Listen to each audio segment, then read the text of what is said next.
Рауль Хаджимба предложил Александру Анквар. И Рауль Хаджимба настолько проникся. Думай, но Анквар, я царек. Он лично мне это говорил. Ты сказал эту фразу. Это ваша проблема. Недовласть. Это недовласть. Кто будет завтра лидером? 46% людей, которые не проголосовали за эту власть. Я- На 46%. По-пацански говоря, Готов честно сказать, и пароходы поплыли, и самолеты полетели. у тебя есть ответственность. Это пшик. Я хочу, чтобы это услышали Политикам нужно умнеть. Причем срочно. и запомнили. Ты говорила, что будешь строже. За что вот Просто- можно на тебя давить? Ты высказался?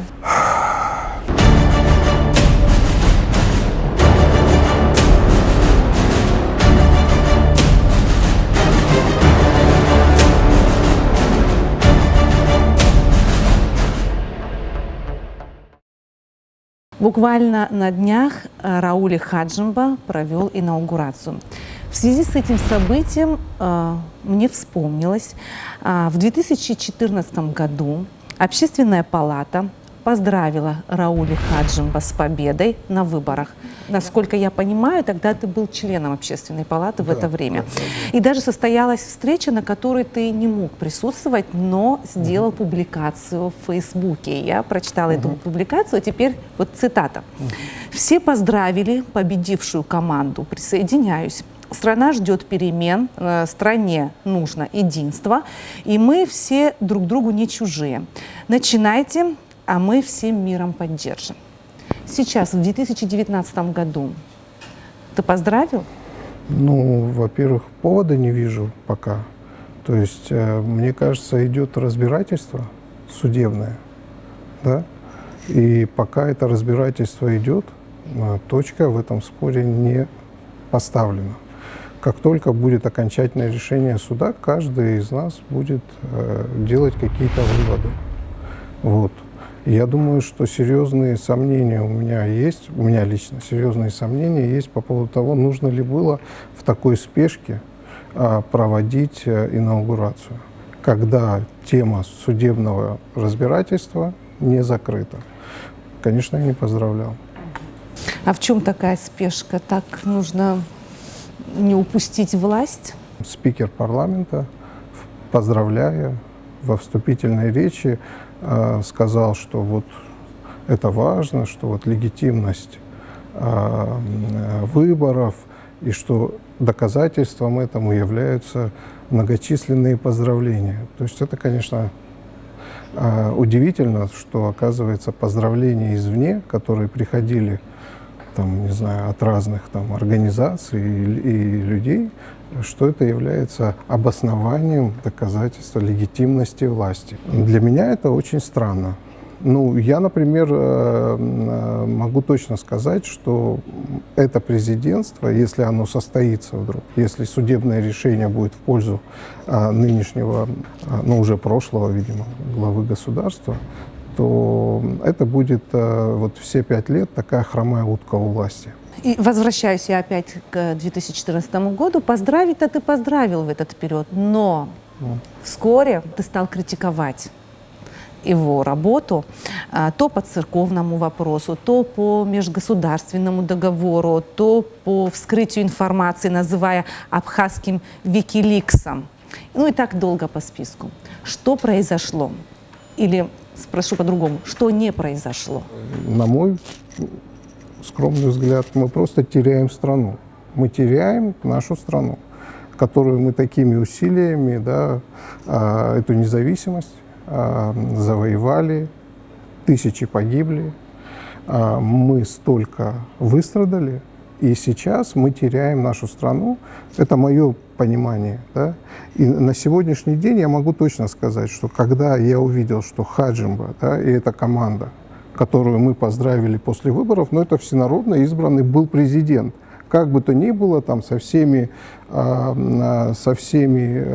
минусами этой ситуации, с тем, что произошло в 2014 году, да? 27 мая. Да.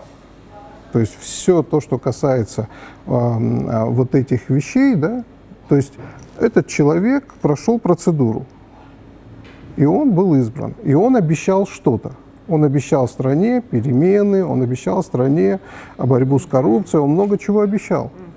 И не просто стране. Дело в том, что в данном случае ни один президент до Рауля Хаджимба лично мне ничего не обещал.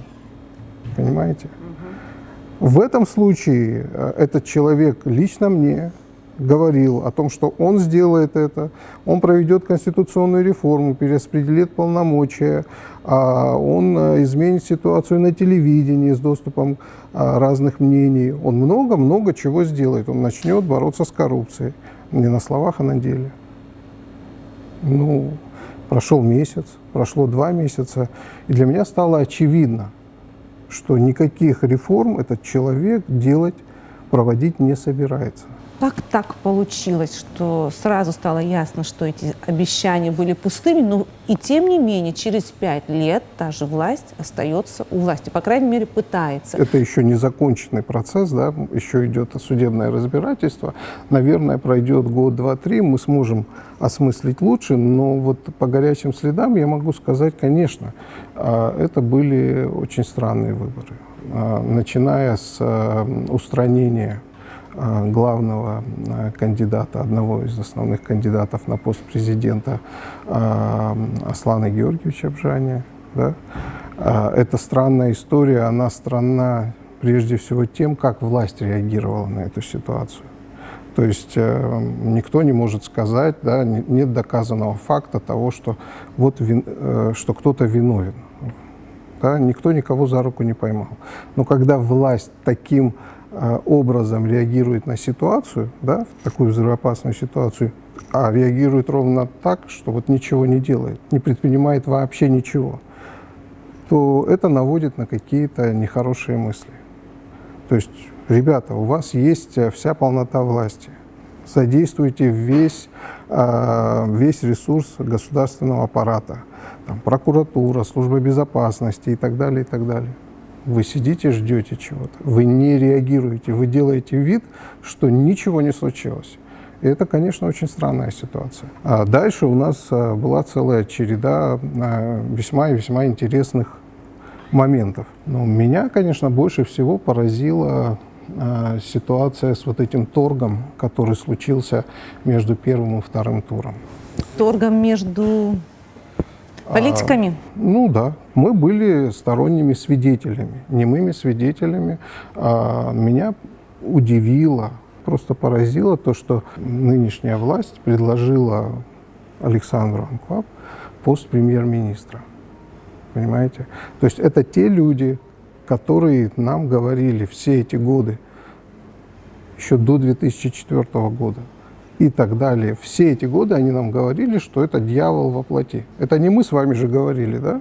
Это вот этот лагерь нам вещал. Они говорили, что это человек предатель, что он там... Ну, фильмы создавались да, на эту тему. совершенно верно. Мы все это видели. И тут вдруг оказывается, что можно идти на такой альянс. Для чего? Для того, чтобы сохранить власть. Просто чтобы сохранить власть. Можно идти на альянс с человеком, которого вы нашему обществу, всем нам предъявляли как абсолютное зло. Это все очень не красит наших политиков. Вот никого не красит. Но то, что Рауль Хаджимба предложил Александру Анклав занять пост премьер-министра, для меня показатель того, на каких принципах зиждется, да, вот какая-то платформа, программа действий людей вокруг него. Да ни на каких. То есть для того, чтобы сохранить себя во власти, ты можешь делать что угодно. Там кто-то рвет рубахи, да, там на груди, а много рубах они порвали, да, на своей груди, показывая нам, что они постоянно нам говорили: мы патриоты. Ну, как бы объясняя, видимо, нам, что все остальные не совсем патриоты или недопатриоты, я не знаю. Вот как бы во что вылились эти принципы, эти идеи, которые они якобы несли с собой. Оказывается, все очень просто. Ты должен быть во власти, ты должен быть у кормушки, ты должен контролировать ресурсы, и тогда твоя жизнь удалась. Лидер. Вот я так и вижу при это. этом очень странная интерпретация у власти, призывая оппозицию соблюдать законность. Оппозиция все время говорит, что они не сойдут с законного пути. Призывает оппозицию к законности, да, к правовому руслу, а сама власть или сам Рауль Хаджимба не раз нарушал Конституцию. Причем грубые были нарушения и в 2014, и в 2019. Сейчас, даже с той же инаугурацией, когда еще в спорном вопросе точка не поставлена. Мы еще ждем, что скажут судьи. У нас очень все грустно не только с властью, но и с оппозицией. И вчера в такой эмоциональной манере, может быть, где-то чересчур, но очень точно диагноз оппозиции поставила Ирина Агрба. Я, в общем, думаю, что здесь нечего добавить к ее словам. То есть оппозиция в том виде, какой она была, она мертва. То есть либо сейчас мы будем бесконечно посыпать голову пеплом и говорить о том, что жизнь закончилась, это неправильно. Я считаю, что если это произошло, значит, вот уже произошло, да? Этот удар нужно держать.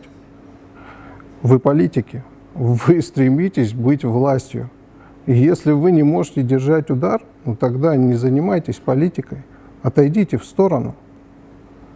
Либо переосмыслите. Вот сейчас как раз этот кризис в стане оппозиции – это возможность чему-то новому прорасти. Переформатирование, да? Самоочищение, переформатирование, да. Там должны быть очень серьезные преобразования происходить.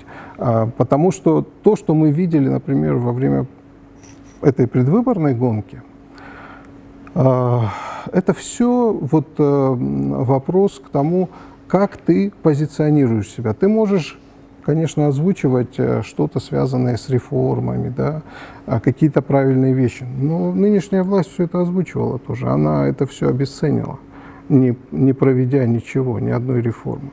Ты должен убедить людей. Ты должен убедить людей в том, что ты в состоянии это сделать. Не просто говорить о том, что мы хотим чего-то хорошего. Покажи, как ты это будешь делать. К сожалению, у оппозиции не получилось убедить многих и многих граждан. И в этом смысле, мне кажется, вот этот торг, который случился между первым и вторым туром, это тоже диагноз нашим политикам. Понимаете, не должны люди что-то обсуждать келейно, в закрытом режиме, не объясняя ничего своим сторонникам. То есть у нас, по сути, получаются какие-то такие клубы по интересам. Вот один клуб по интересам выдвинул там Рауля Хаджимба, другой клуб по интересам выдвинул Квициния, третий там Олега Аршпа. Но какова платформа? То есть если вы обсуждаете некое объединение возможное, то, как правило, да, в цивилизованном мире идет некое согласование программ, да, программных каких-то моментов, и люди, у которых есть некое понимание, да, сторонники, да, у сторонников там одной, второй, третьей силы, да, партии, они внимательно следят. Ты не можешь сегодня говорить на белое-черное, а завтра наоборот. Ты должен отстаивать свои позиции. У людей в общем, в нашем обществе складывается такое мнение, что вся повестка складывается вокруг одного вопроса. Я хочу быть у власти. Все, точка.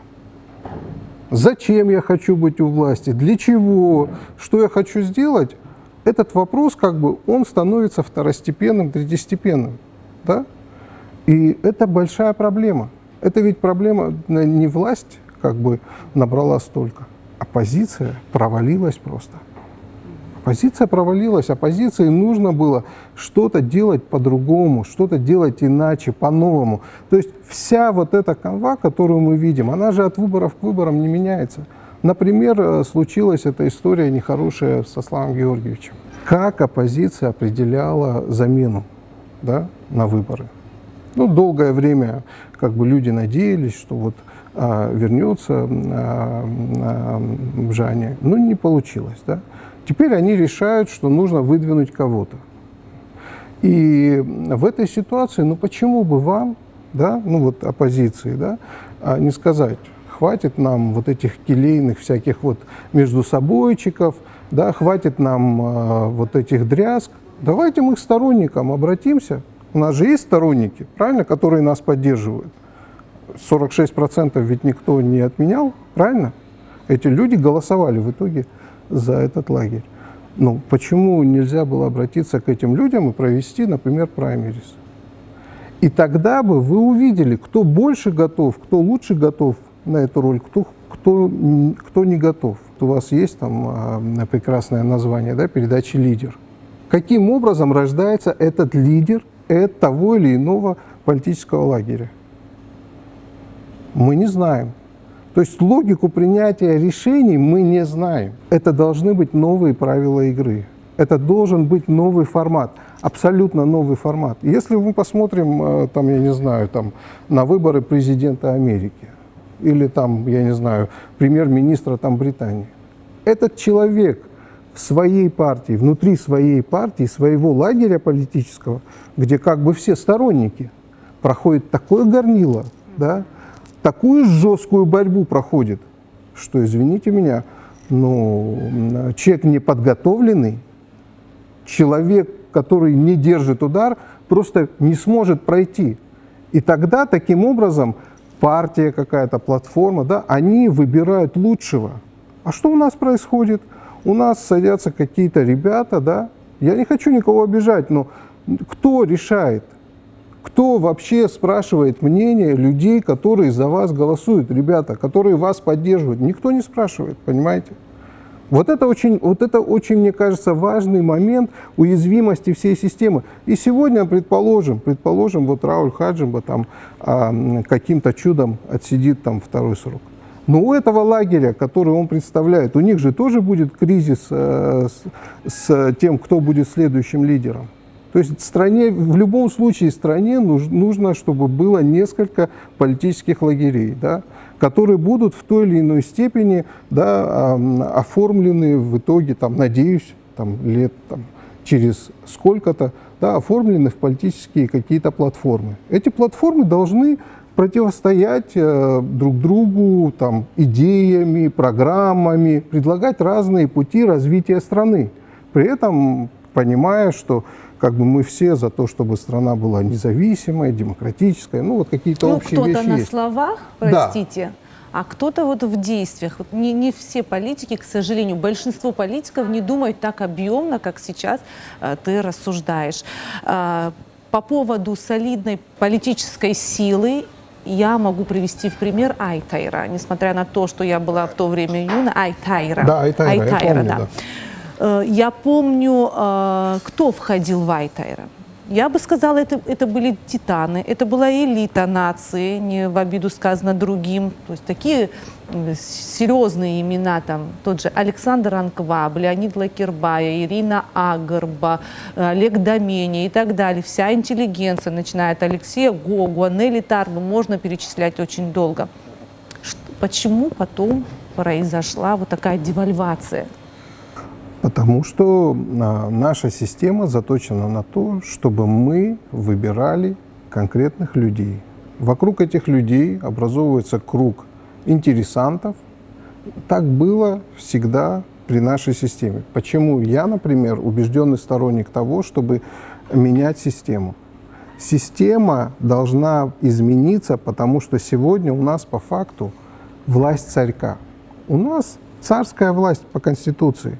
То есть мы выбираем, у нас дебаты случаются, какое-то столкновение мнений. Вот каждые выборы мы с 2004 года начиная, да, мы понимаем, что мы не знаем, кто будет следующим президентом Абхазии. Ну вот реально сегодня, вот, если мы берем эти выборы, кто-то мог сказать, пусть мне покажут человека, который вот прямо вот сказал, вот будет вот так, вот так, вот так. Нет, этого не предрешено. Но прошел день выборов, прошла там условная инаугурация, выбран новый президент, все. Этот человек никому не подотчетен. Эта система позволяет ему делать все, что угодно. И в этом колоссальная проблема.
Немного о цифрах.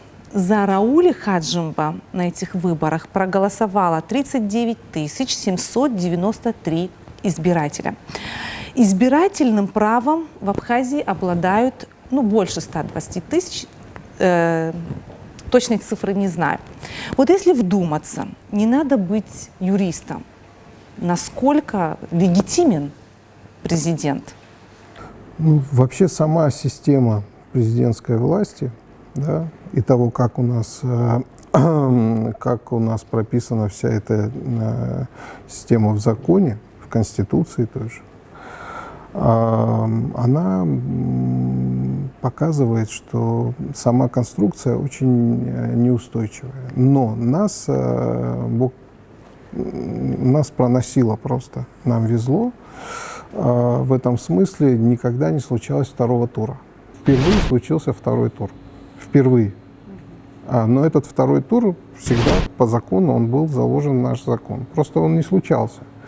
И во втором туре, на минуточку, нужно понимать, что порог явки 25%. 25% порог явки во втором туре. То есть если представить себе ситуацию, да, гипотетически, что 25% там, с небольшим избирателей могут прийти, и 12 с небольшим процентов населения страны может избрать всенародно избранного президента, который имеет всю полноту власти. Это очень нехорошая система. Эта система, она нехороша тем, что она создает такую нестабильность постоянно. Если мы будем говорить о личном рейтинге, да, то личный рейтинг, скажем, того же нынешнего главы государства, да, он складывается из тех процентов, которые он набрал в первом туре. В первом туре этот человек набрал что-то около 20 с чем-то процентов. Вот его рейтинг. Но вся полнота власти будет в его руках. Это очень нехорошая система. Ты сказал эту фразу «недовласть». Да. В своем выступлении, обсуждая результаты выборов, как недовласть в продолжении этой же темы, имея в руках полную власть, будет влиять на наше будущее? И какое будущее нас ждет в этом случае? Как раз в этой неустойчивой, в очень нестабильной ситуации самым правильным, логичным было бы какое-то соглашение, что ли, да, между политическими основными игроками для того, чтобы добавить стабильности, для того, чтобы добавить легитимности итогам выборов и так далее, искать какие-то консенсусные варианты, да, развития событий, чтобы на минуточку, да, не отмахиваться от половины избирателей, которые голосовали за другой лагерь. Не получится это сделать, потому что в нашей стране очень много проблем. И тот электорат, который голосовал за оппозиционный лагерь, да, это не люди, которые однозначно поддерживают там, того или иного политика. Эти люди просто недовольны тем, как они живут, в нашей с вами стране. Этот протестный электорат, вот он такой. Он точно не меньше того электората, который есть у нынешней власти. И в этой нестабильной ситуации, да, хорошо было бы, на мой взгляд, да, на взгляд там, некоторых моих друзей, близких, хорошо было бы искать возможности для каких-то компромиссных моделей. Но... Ну что значит компромиссные модели, например? И насколько эта власть готова идти на компромиссные модели? И не будет ли это просто галочкой? Речь идет о том, чтобы в итоге, да, понимая всю, как бы, всю сложность ситуации, прийти к общему знаменателю и провести реформу по перераспределению полномочий. То есть это логично. Почему? Потому что сам Рауль Хаджимба с этими лозунгами шел во власть. А нынешняя оппозиция эти же лозунги взяла на вооружение и озвучивала. Да? Там Алхаз Квициния, Батал Топагу, они говорили о том, что они считают нужным перераспределить полномочия. Причем они это говорили ведь не задолго до результатов второго тура. Да? То есть, если эта повестка, она ясна, она понятна, и если эта повестка в свое время, когда Хаджимба шел к власти в 2014 году, на минуточку, да, этот человек прекрасно понимал, и я могу вам сказать, что он лично мне это говорил. У вас была личная встреча? Ну, у нас не то, что личная встреча, я как бы вот должен немного отойти в сторону и рассказать предысторию небольшую. Да? За 1,5 года до известных событий 2014 года группа юристов, ребят, и мы погрузились вот в эту тему перераспределения полномочий, конституционной реформы, и 1,5 года мы вот обсуждали эту тему, да, и старались сформулировать некие мысли по поводу того, как эту модель, да, вот, ну, то есть модель перераспределения полномочий, да, это очень сложная, сложная конструкция, да. Мы меняем, фактически существующую конституцию. Вот мы погрузились в это, мы 1,5 года варились в этом. И буквально, когда мы были готовы к тому, чтобы нашу модель презентовать, мы не знали, она будет востребована, не будет. Просто нам казалось, да, что это важный вопрос, что мы должны эти вопросы озвучить, должны оформить в некий продукт, да, проделав немалую работу, да, на общественных началах. Просто потому, что мы считали, что нашей стране это нужно. И так получилось, что это совпало с событиями 2014 года. Совпало с выборами, которые случились раньше намеченных. Да? И мы презентовали нашу модель. И познакомили с этой моделью, да, всех кандидатов, которые тогда были. Мы посылали эту модель Мирабу Кишмария, он был кандидатом в президенты, Саид Луло, лично ему я пересылал, Аслану Георгиевичу Бжане и Хаджимба. И Рауль Хаджимба настолько проникся, как он сказал, этими идеями, что прямо сказал, вот мы берем это на вооружение. Он приходил ко мне в офис с Астамуром Тане, с Виталиком Габне, да, не помню, с Сахарой Бжане. Это объясняет, да. Что вы поздравили его Он с победой. приходил, и он говорил о том, что мы это обязательно сделаем. То есть, понимаете, здесь вопрос ведь какой? Я критиковал Анкваба за то, что когда-то Айтайра, да, предлагала такие изменения. Да? Айтайра, о которой вы упомянули, еще в 2002-2003 году предлагала перераспределение полномочий. Все эти вещи были проговорены тогда еще. Но Анкваб избираясь в 2011 году, он ничего не обещал. Не то, что мне лично, никому не обещал. Он вообще говорил, что у меня никакой программы нет. И выиграл выборы честным образом в 2011 году.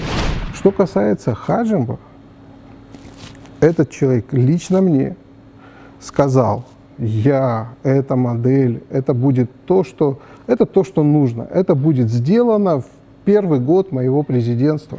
В первый год.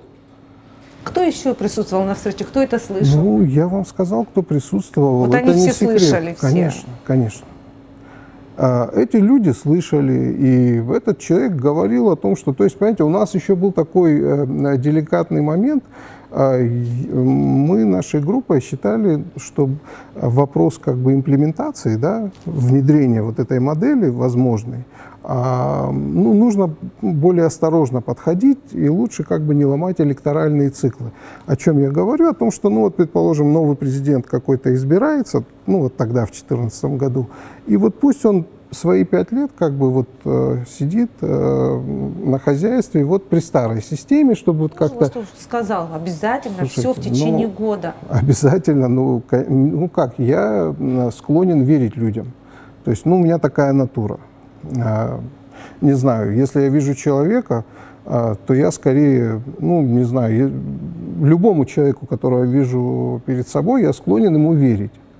Неважно, это там лидер оппозиции тогдашний Хаджимба или кто-то другой, ну, у меня такая натура. Ну, понятное дело, что я сопоставлял какие-то вещи, но мы спорили, понимаете. То есть я говорил, ну, может быть, не стоит так торопиться. Мы говорили, пожалуйста, можете спросить у всех этих людей, да, и у Виталика Габния, и у Астамура Тани. Этих людей да. теперь рядом с Раулем Хаджимба нет? Не, ну как, они здесь, и у них есть свое мнение. Я имею в виду, может, они ушли памятью, поэтому от него? Я не знаю, это вы уже у них спросите. Ну, я вам говорю вот как есть, да. И эти люди, как бы, вот этот человек не в закрытом режиме, а в процессе обсуждения он мне говорил, что мы это сделаем. Я говорю, ради бога, давайте сделаем, это было бы здорово.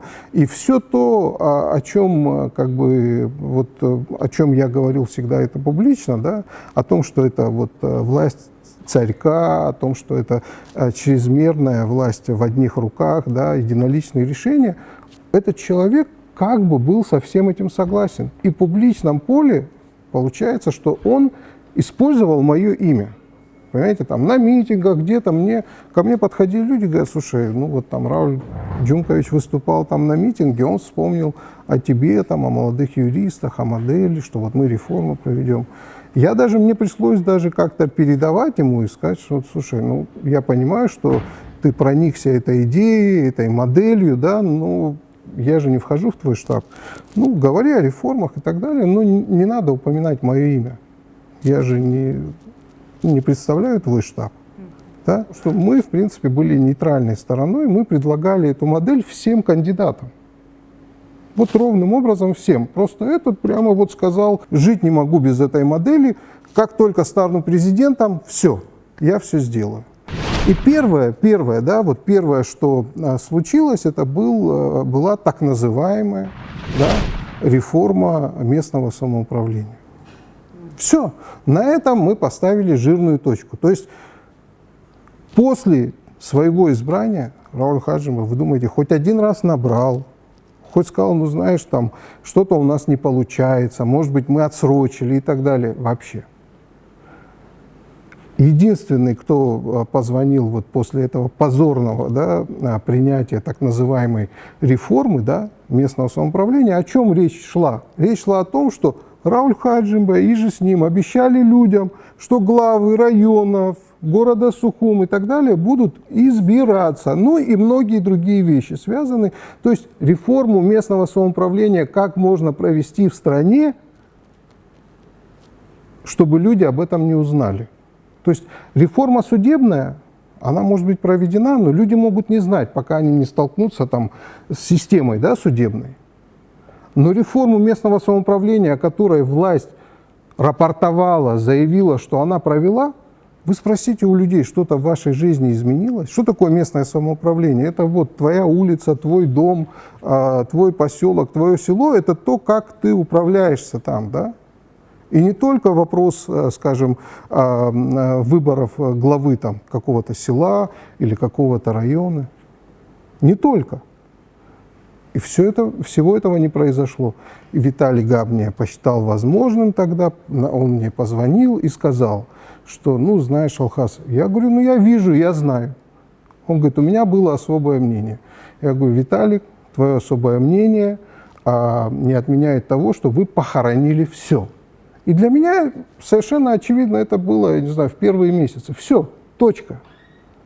То есть открытым текстом эти люди сказали, все то, что мы болтали, да, все то, что мы болтали по поводу реформ, это болтовня. Получается. Это все вранье. Мы ничего этого делать не будем. Вот и все. Так что для меня это очень личная история, я скажу больше, Анна. То есть у меня там есть друзья, скажем, которые поддерживают господина Хаджимба. И они пришли, когда вот сейчас была какая-то критическая передача, где я очень резко высказался по поводу господина Хаджимба, они пришли спросить, ну как же так? Нам хватило 10 минут. Я им показал все то, что я говорил, там, скажем, в 2010 году, или в 2014 году, или сейчас говорю. Для меня не важно, кто у власти. У меня есть мои принципы, моя позиция. Я им сказал, ребята, вы видите какое-то отличие в моей позиции? Они сказали, извини, не видим. Все. Я говорю, извините, но, ребята, вам нравилось, да? Вам нравилось, когда я критиковал за ровно то же Анкваба. Вам это нравилось, потому что ваш лидер был в оппозиции тогда, да? А сейчас вам не нравится, потому что ваш лидер уже во власти. Представляет власть. Ну, мне что делать? Мне нужно подстраиваться под ваши хотения. У меня есть свои принципы жизненные, у меня есть свое понимание, да? И я никуда не отхожу. Это люди, которые избираются. Если ваш лидер избрался и не сделал ничего из того, что обещал, это ваша проблема. Вот в чем проблема. Это лидер. Алхас, я понимаю, ты Да. сейчас в опале, как и я, и Да как, нет, наверное, я- 46% людей, которые не проголосовали за эту власть. Как ты это ощущаешь? Да я вообще никогда не был согласен ни с одной властью. Ну, в той или иной степени. То есть мне было за что критиковать и покойного Сергея Васильевича, например, и Александра Золотинсковича.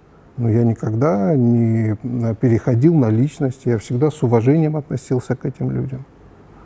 Ну, как бы у любой власти что-то может не получаться. Вы понимаете, это же нормально. И мне кажется, любой гражданин страны, ну, как бы хотя бы отчасти, хоть немного должен быть как бы в оппозиции любой власти. То есть он должен показывать власти, что она должна стараться. И, кстати говоря, здесь вот этот важный момент вот этих ярых сторонников, да, того же господина Хаджимба, есть такой же круг поклонников, так скажем, у Александра Золотинсковича. Вот мне эти люди совершенно не близки. Понимаете? То есть эти люди готовы оправдать любое действие своего лидера. Я считаю, это очень неправильно. Это неправильно. Это говорит как раз о том, что мы хотим строить. То есть мы хотим строить клубы по интересам, и у нас будут личности, и мы будем гадать. Это ведь известная фраза Зураба Аджба, покойного, светлая память, который говорил что, по поводу нынешней Конституции, когда ее принимали, что если придет человек с определенными наклонностями, то нас ждет большая беда. Это известная цитата.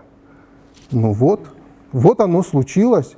Понимаете, это же сама система, когда она построена на вот сугубо на личной власти, вот единоличные решения. Я царек, я сижу, все вокруг меня, весь абхазский мир крутится. Да? Все в этой стране построено на моем мнении. Захочу, направо свернем, захочу налево, захочу, будем стоять. Это я захочу, мое хотение. И здесь возникает вопрос масштаба личности. К сожалению, да, к сожалению большому, когда мы приняли Конституцию, я считаю, что мы совершили роковую ошибку. Это это то, чего не нужно было делать. И уже тогда умные люди, такие как Зураб Ачба, алармировали. Они говорили о том, что завтра, да, когда-то мы будем иметь огромные проблемы для страны с этой Конституцией, которая прописывает такие правила, при которых у нас, по сути, всенародно избранный царек. Лидер. Я думаю, что, конечно, выстраивать полноценные, равноправные отношения огромной стране, такой как Россия, и такой крохотной стране, как Абхазия, ну, это вряд ли возможно. Но у руководителей страны, у политиков, да, которые представляют нас в этом процессе, у них должно быть понимание, что это наш дом, что мы здесь хозяева, и что мы определяем повестку, какой она будет здесь. Меня не устраивает то, что сейчас все в большей степени нам предлагается, причем не всегда в корректной форме, предлагается обсуждать какие-то темы типа недвижимость, продажа недвижимости, каких-то договоров и так далее. То есть для меня вопрос в том, как эта содержательная часть формулируется, как она формируется. Она формируется с нашим участием или без? Какова наша повестка, которую мы предлагаем нашим партнерам? Ведь мы обижаемся на то, что нам предлагают что-то не то. А что мы предложили? У меня вот вопрос. Мне хочется понять, мы каждый раз реактивным образом реагируем на чьи-то инициативы. Ну, давайте вспомним наше недавнее прошлое. Давайте вспомним время, когда мы сами формировали какие-то вещи. А что произошло? Что с нами произошло? Ну, в чем мы с нами, стали я слабы, думаю, что мы не можем отстаивать свои интересы или проявлять это, инициативу? К сожалению, при нынешней системе очень многое определяющим является то, кто сидит в кресле президента. Вот что является определяющим. Этот человек в состоянии может что-то формулировать или не может. Вот, собственно, и все. То есть в этом смысле как бы ни у кого не должно быть никаких иллюзий. По нашей Конституции внутреннюю и внешнюю политику определяет одно лицо – президент Республики Абхазия. Так у нас в Конституции, нашей нынешней Конституции написано черным по белому. Вот и все. Лидер.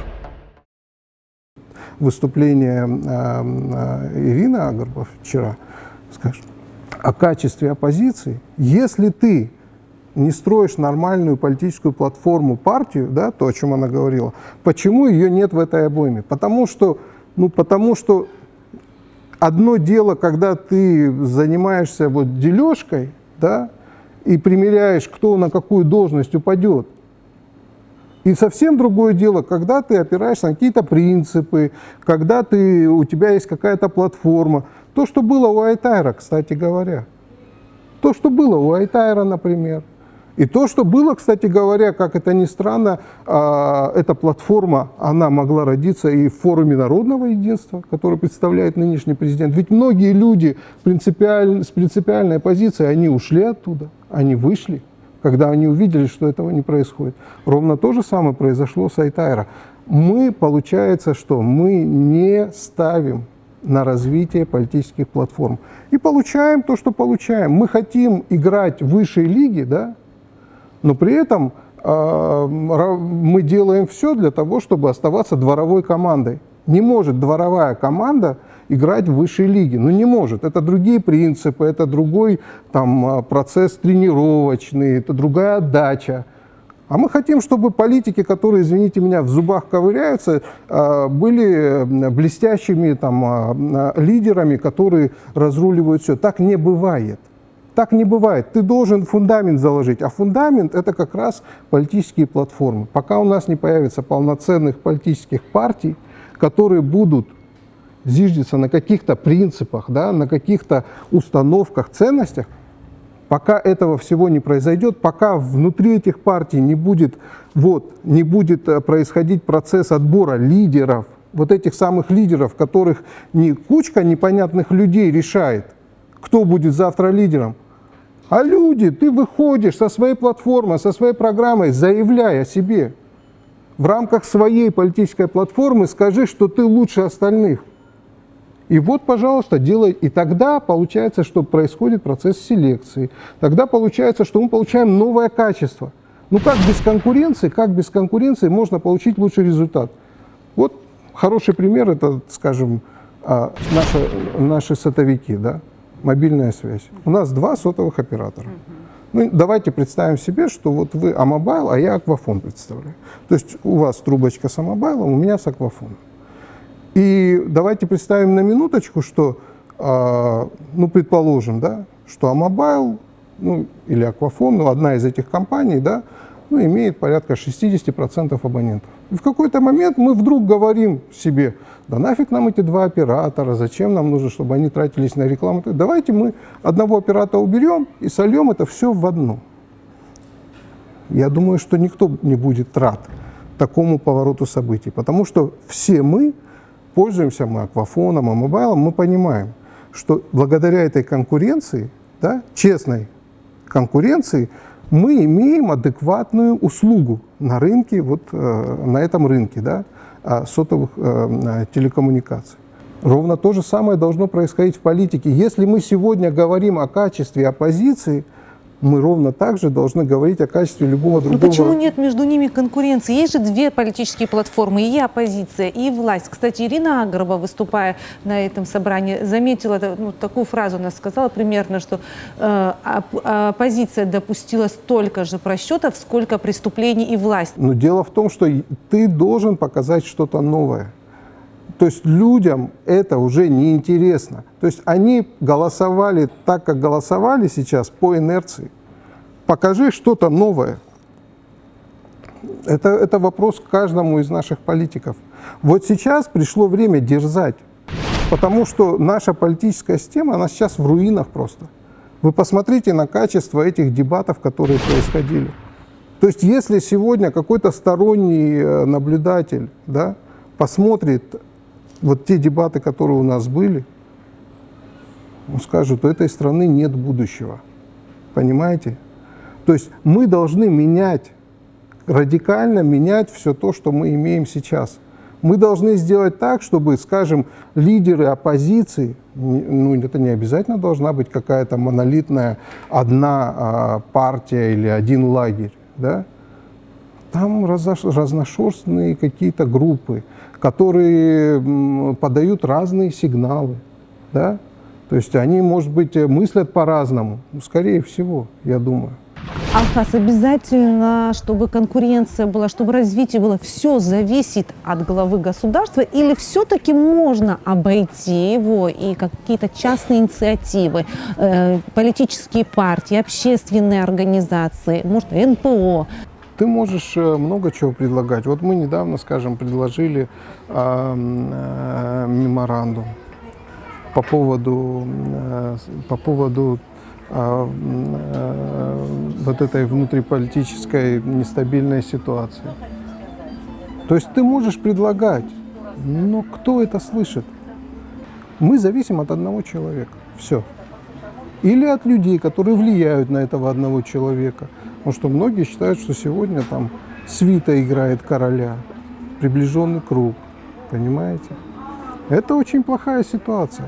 Она постоянно ввергает страну и во внешней политике, и во внутренней, везде. Она ввергает нас вот в полосу нестабильности. Мы нестабильны, мы не формулируем, мы сами ничего не предлагаем.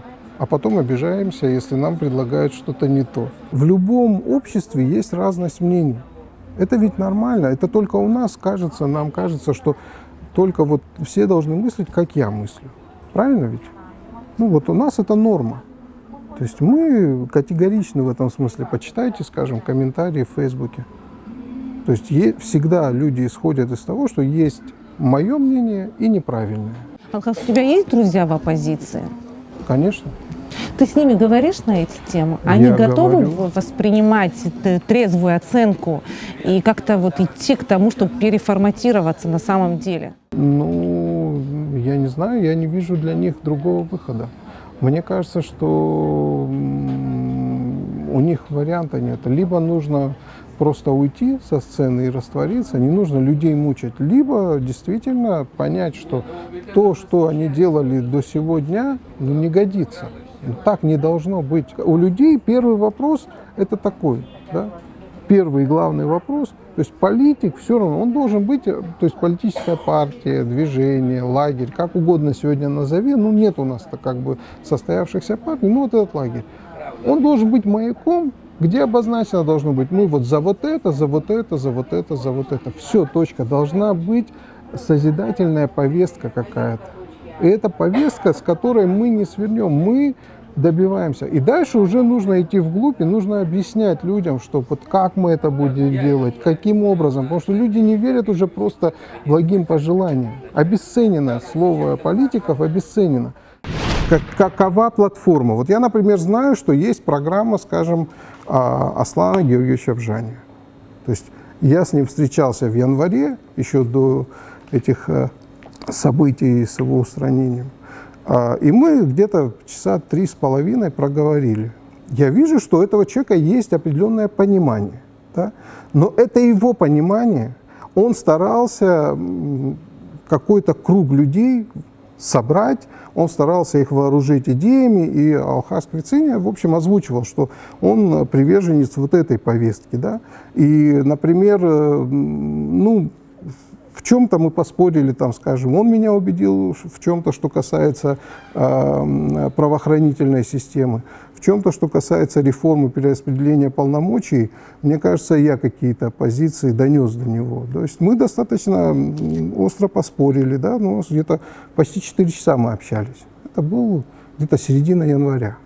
Да? Он просто предложил встретиться и сказал: хочу познакомить тебя со своей программой. Он не говорил, что в течение года все реформы реализуют? Нет, он говорил о том, что дело в том, что после, как раз после вот того опыта горького и нехорошего общения с господином Хаджимбо, который легко соглашался на все и ничего не сделал, мне ближе вот этот подход, да? Человек, видно, что ему нужна аргументация, ему нужно, чтобы его убедили, и он сам готов отстаивать свою позицию. Это дорогого стоит. Я считаю, что и это не должно касаться конкретных личностей, это должно касаться вообще всего этого круга. Ребята, садитесь и обсуждайте, что и как вы будете делать, и убедите людей. Потому что вот этот тезис, кстати говоря, который у вас прозвучал в первой передаче, да, я внимательно пересмотрел, какой именно передачу. тезис? Тезис связан с тем, как правильно и неправильно голосуют избиратели. Я считаю, он крайне вредный. То есть политикам нужно думать о том, что они не сделали. Понимаете? Что они не сделали, где они не доработали, нужно искать причину в себе. Ну, не только политикам. Я думаю, что любому человеку, мне кажется, это моя жизненная такая позиция, начиная с себя. Посмотри, сделал ли ты все для того, чтобы выиграть, например, эти выборы? Сделал ли ты все правильно? Был ли ты убедителен?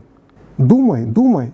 Есть время думать. Вот сейчас как раз это время, потому что оппозиция, она в руинах сегодня. Она реально в руинах. Ну, вместо того, чтобы посыпать голову пеплом, подумайте, как сделать так, чтобы пользу принести стране. Потому что я не топлю ни за первый лагерь, ни за второй. Для меня важно, чтобы несколько было лагерей, и чтобы они конкурировали. Чтобы они честно конкурировали. И конкурировали не в день выборов и во время предвыборной кампании, а чтобы у нас была выстроена такая система, при которой каждую неделю на телевидении, да, появляются люди, у которых разное мнение, и пусть они убеждают избирателя, чтобы избиратель выбирал не кота в мешке. Ну, извините меня, но это сколько будет продолжаться? То есть оппозиция в нормальной стране, да, в нормальной стране с нормальными развитыми партиями, которым мы отказываем в развитии, да, нам они не нужны почему-то.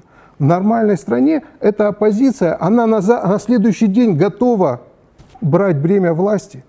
Она готовится к этому, они обговаривают все это, они готовятся к тому, чтобы быть властью. А наши власти, вот смотрите, меняется власть, и в 2014 году, я помню, целый год мы ждали, что кто-то что-то разродится, а вот мы не знали, а вот мы как-то, вот для нас это неожиданно. Это говорит о непрофессионализме наших политиков. Понимаете? То есть у тебя уже должна быть готовая платформа, готовый план действий. Ты должен знать наверняка, и не нужно говорить мне, да, мне, простому гражданину этой страны, не нужно говорить, что ты там цифры эти тебя удивили. Слушай, если ты стремишься во власть, все цифры у тебя должны быть здесь, у тебя команда должна быть. И, кстати говоря, в этом плане вот то, что случилось со Славом Георгиевичем, например, это хороший показатель того, насколько тылы, да, тылы есть у той или иной политической партии. То есть мы должны создать такую прочную, такую устойчивую систему, при которой не должно быть ни у кого повода даже вот мысли думать, что вот он выключит одного человека, а так и получилось, что выключили одного человека и всю картинку поменяли. Не должно быть так. Посмотрите, как все динамично происходит, там, скажем, в мире. Посмотрите, какой критике жесткой подвергается там лидер той или иной, там, я не знаю, там Меркель, или там Борис Джонсон, или там, не знаю, там. Эти люди, их свои же, настолько прощупывают, настолько пропесочивают свои соратники, что они не могут быть, извините меня, ну, по-пацански говоря, фраера там, ну вот ты не можешь, если ты не подготовлен, ты не выиграешься никогда. Если ты не можешь держать удар, ты не сделаешь шаг в политике. А наши политики, посмотрите, ну удар. Вот ну, ты честно да. все говоришь, да, вот честно рассуждаешь, готов честно сказать своему соратнику, где его ошибки, даже разругаться, и вынести это на публику.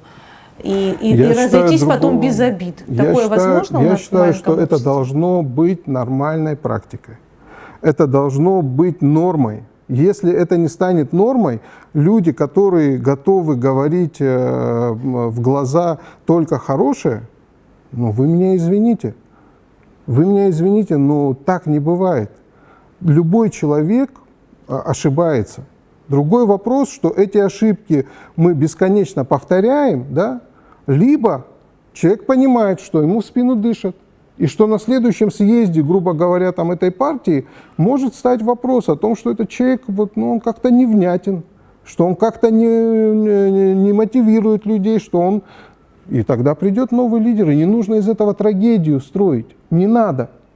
То есть, вы меня извините, кто-то когда-то ставил под сомнение, например, лидерство там, того же Хаджимба. Он там в своем ФНЯ как был, народился, так вот сколько лет было, столько он там находится. Принципиальные люди, да, которые не согласны были там, с тем, что он отказывается там, от реформ, от других вещей, они ушли. Да? Они ушли, там какая-то часть, ну, значительная часть осталась. И этим людям, значит, по боку все эти программы, все эти реформы, им важно, чтобы их царек оставался у власти. И так в каждом лагере, если это будет превалировать, то вот наша порочная система. То есть важно дорваться до власти, все, я получаю весь пакет. А при перераспределении полномочий ты не получаешь уже весь пакет власти вот так, чтобы ты безраздельно властвовал. Понимаете, это ведь разница в чем? В том, что да, ты будешь президентом, но твои усеченные полномочия не позволяют тебе творить все, что угодно. Ты должен согласовывать эти вещи будешь с парламентом, ты должен будешь смотреть уже на другого качества суд, например. Сегодня ведь у нас и парламент, и суд, к сожалению, большому при этой системе власти, это недовласть. Я не хочу никого обидеть, я сам был депутатом парламента. Я прекрасно знаю, каково реальное политическое влияние, реальный вес парламента как института. Очень небольшой, понимаете? И там нет командной игры. То есть там каждый сам за себя. И у нас при каждом парламенте, и вот в мою бытность тоже, большая часть депутатов это, вот, извините, такое болото. Люди, которые не высказываются вообще по поводу ничего. Они просто в нужное время приходят и поднимают руки. Они не привязаны ни к какой политической платформе, никаким принципам. И теперь давайте представим себе ситуацию, при которой, предположим, пофантазируем, при которой, там, скажем, тот же Анклав, да, опирался бы на формирование правительства, да, он не мог единолично там формировать правительство, или Хаджимба, и он был бы привязан к фракции там, Айтайра, образца 2003-2004 года, или там, ФНА образца 2013 года. То есть тогда бы ему пришлось согласовывать что-то, этим лидерам пришлось бы понимать, что они не могут единолично править страной. Они должны объяснять, они должны доказывать, они должны быть убедительными. Хорошо было бы сделать так, чтобы сама система не позволяла человеку работать некомандно. Нам нужно, чтобы появился этот дух команды. Одного человека устранив, оппозиционный лагерь оказался в растерянности, они не знали, что делать. Они долго пытались как-то что-то сформулировать, но сформулировали, в принципе, этого хватило для того, чтобы набрать практически равный процент голосов. Несмотря на такой могущественный административный ресурс, и, кстати, про эти бетоны, которые ты так долго рассказывал, это тоже какое-то новшество на этих выборах. Столько всего было сделано, и 1%. Я все же предлагаю отлить в бронзе, бетономешалку и где-нибудь по пути маршрута Рауля Джумковича поставить, чтобы он помнил, какой основательный фундамент у его. Я думаю, добрые результатов. граждане, которые занимались бетонированием улиц, соберут деньги, чтобы отлить такую бетонную скульптуру.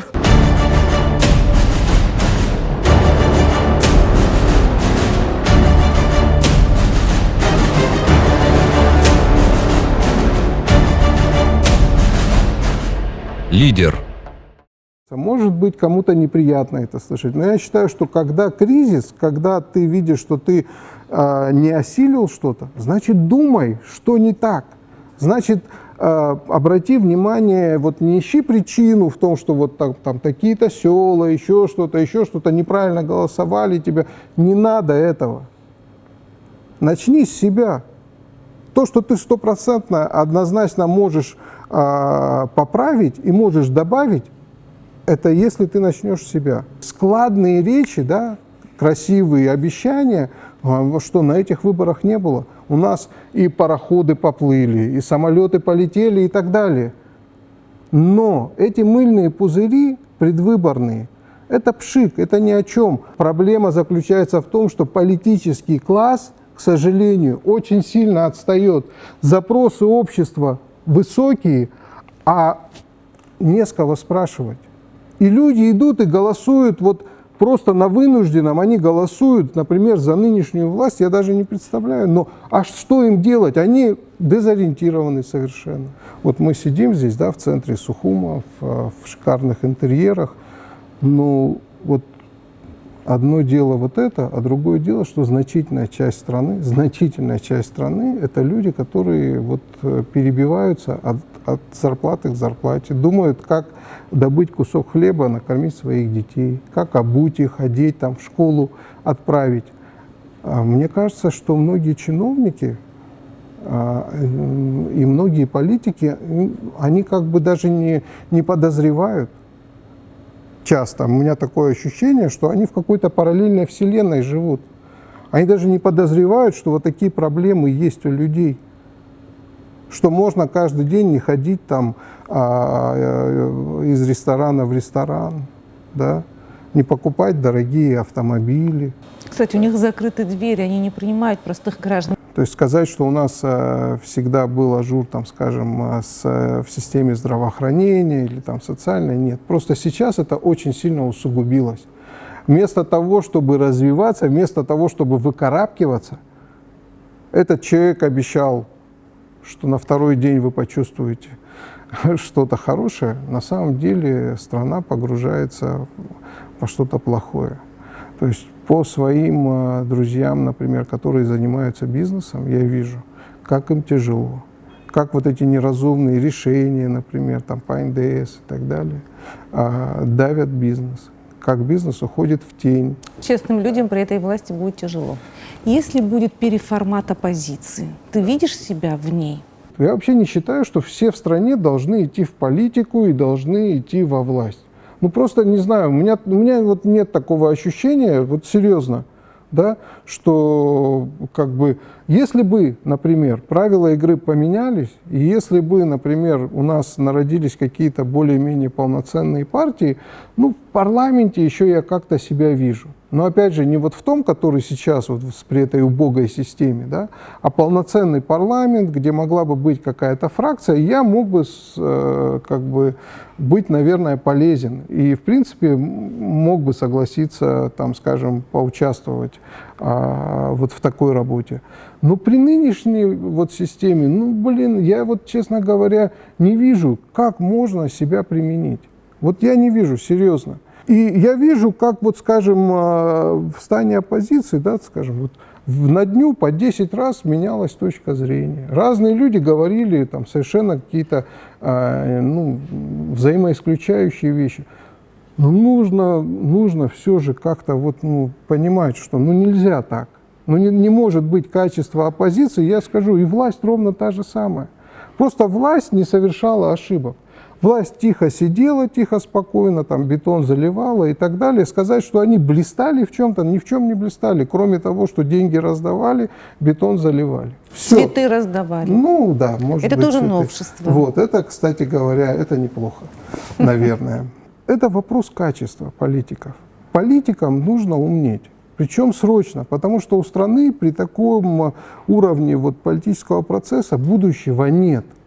И мне не важно, правые, левые, правые, не важно. Важно, чтобы это было новое качество. Будет новое качество, значит, мы будем думать. Сегодня мне не о чем думать. Я не вижу, каким образом я могу, там, скажем, быть полезен в этой системе координат, поддерживая там, ту или иную партию. Ко мне обращались 4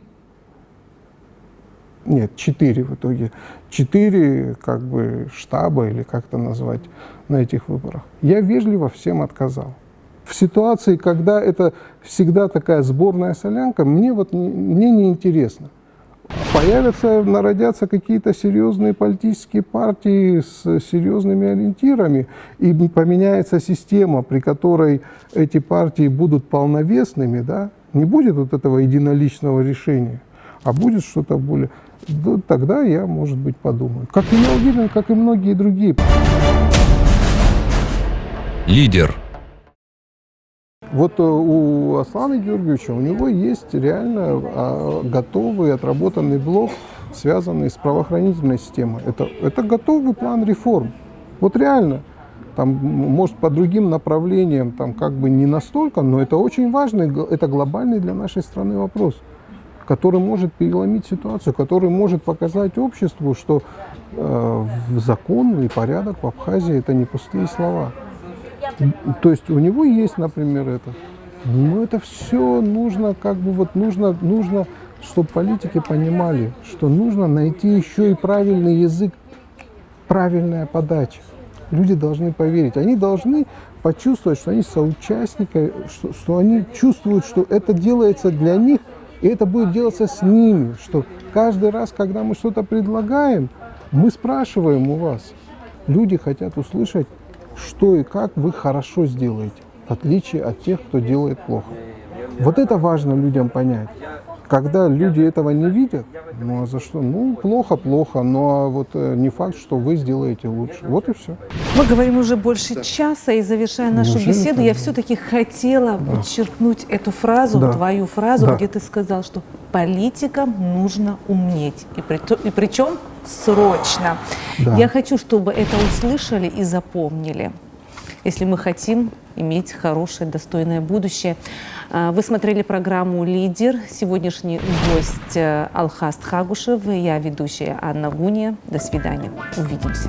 Ты высказался? Есть ощущение, что мы с вами уже закончили? Ну, мне кажется, ты говорила, что будешь строже. Ты мне дала возможность говорить. Мне кажется, я раздухарился, слишком много болтал. Строже, как Ребята утомились уже, они уже бедные. Когда он закончился, сколько можно? Нет, это такой интересный разговор, содержательный. Я вообще считаю, что нам немножко немножко надо вот в информационном плане всё. таких, как я.